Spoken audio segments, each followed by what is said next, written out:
All right, everybody, welcome back to IFTV. It is the day after the final round of Serie A. Napoli were knocked out of getting a Champions League spot after failing to beat Hellas Verona. A few hours after the match, Gattuso, who was expected to leave, did get the boot. And this morning, as we woke up, we found out that they are most likely about to announce Sergio Conceicao. I'm going to find out if I said it right, because the minute that I heard they were about to sign a Portuguese coach, we knew we had to go and call our friend and fellow YouTuber and Portuguese expert, Adrian from Rabona TV, who's going to be here with us today and give us a little backstory on the type of coach that he is, what tactics he likes to use, and the big question, is he the right fit for Napoli? So Adrian, I see you are here with us today. Man, thank you for coming so quick. Yeah, of course, no problem, man. As soon as I got that text, I was ready to answer the call. So let's do this, man. Let's talk Sergio. First of all, how did I say his name, and tell us how you actually say it? You're pretty close. I'm no Portuguese pronunciation expert either, but it's like Conceição. So there's a bit of an NG sort of sound right at the end there, but very, very soft. We know that he's Porto's coach. The Napoli fans are probably a little bit happy because they're the team that knocked Juve out of Champions League. But who is he? So he's a former player. He used to play for Portugal. He was capped for Portugal, played as a winger typically.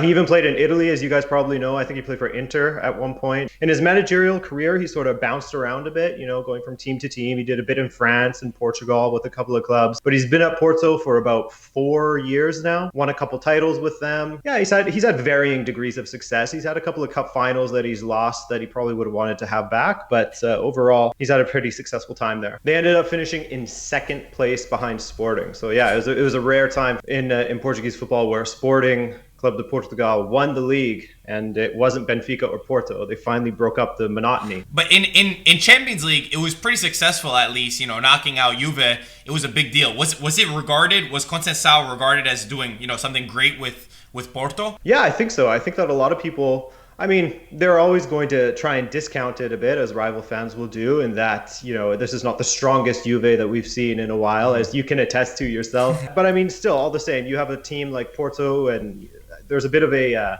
inferiority complex in Portugal with the Portuguese club, so they feel like they don't get the respect they deserve in Europe, and maybe rightfully so. Porto's won tons of Champions League titles. Overall, it was regarded as a great triumph for them to knock out a team like Juve, with a talisman like Ronaldo in the team as well. I want to know about his playing style, because Gattuso, we knew exactly what we were getting with Gattuso when he was at Napoli. I think some Napoli fans were sort of split. Some saw his time as successful, all things considered. But at times, at least for me, when I think of Napoli, I think of the beautiful tiki-taka style almost of Sarri, and the beautiful attacking nature. And Gattuso was really more so a defensive-minded coach. Some people said that he should have played better. So what is Conceição?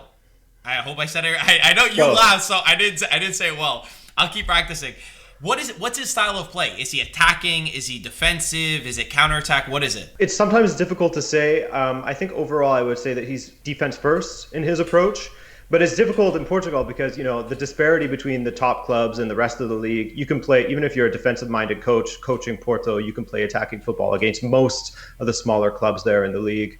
But I would say overall, he loves his 4-4-2 with the double sixes, the two central midfielders in there lying deep. He loves his team to transition very quickly from defense to offense. So a bit, I guess you could say, of a counter-attacking team. Really high press. They put a lot of pressure on their opposition in their opposition's own defensive third. So yeah, I say overall he's more defense first, high press, high tempo.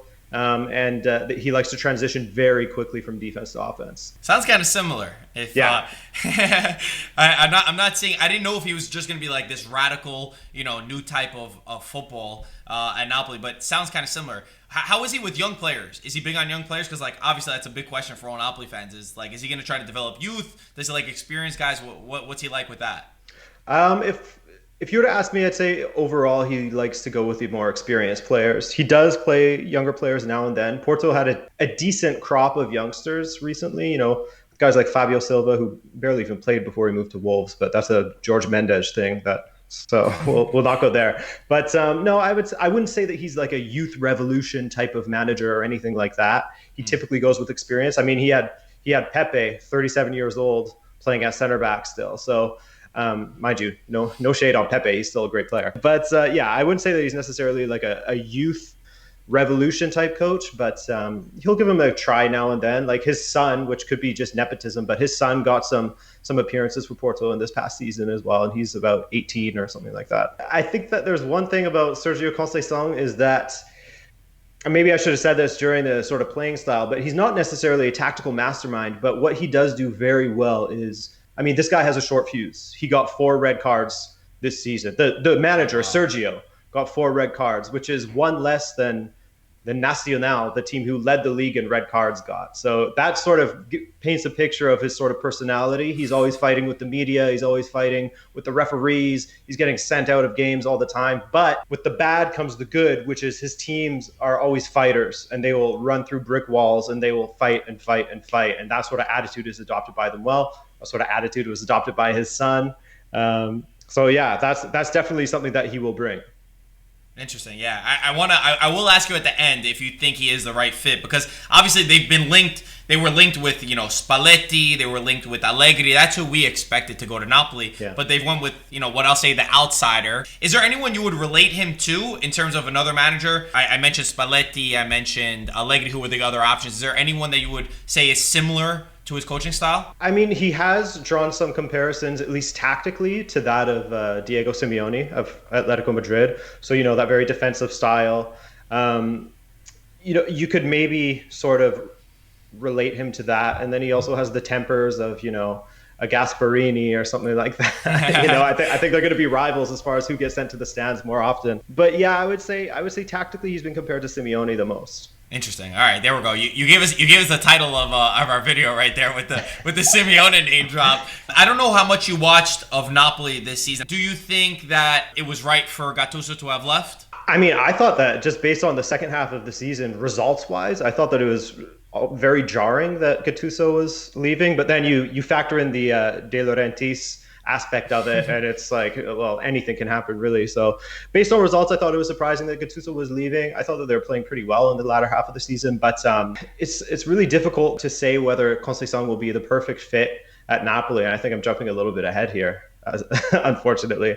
I think that as far as attitude, he's going to bring something that the Napoli supporters are really going to love. And it's sort of going to be a continuation of Gattuso, I guess, in that sort of aspect, the sort of hot-headed fighter of a manager. And tactically, I mean, from what I've read and from what I've seen in bits and pieces of Napoli throughout the season, it seems like their styles were similar. I don't know if you could speak to that a little bit more. There's Napoli a little bit of a defensive style there. Yeah, for sure. They were defensive. Will it be the perfect fit? I'm not sure. It's always so difficult to say. I can't say that there was a lot of Porto supporters that would be happy to see Conceicao go just because they're sort of sick of his antics with the media and his hot-headedness.